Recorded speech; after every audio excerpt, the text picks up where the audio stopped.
Corona virus के बाइस पूरे सिंध में लॉकडाउन कर दिया गया है। पूरा दिन पुलिस ऐलानात करती रही कि रात 12 के बाद कोई भी शख्स अब सड़कों पर ना नजर आए। गली में 4 से 5 अपराध इकट्ठे होकर खड़े मत हो। लेकिन रात 12 के बाद भी कराची के लोग लॉकडाउन की खिलाफ वर्जी करते रहे, जिस पर कराची की पुलिस और रेंजर्स एक्शन में आई और बिला ज़रूरत घर से निकलने वालों की खूब क्लास ली।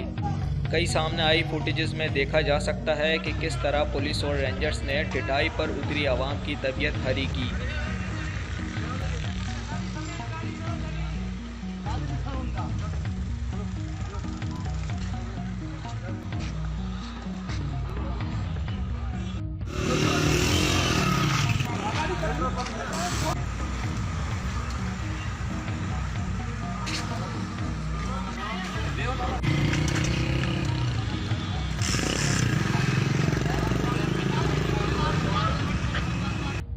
कोरोना वायरस का मुकाबला सिर्फ घर ही पर रहकर किया जा सकता है।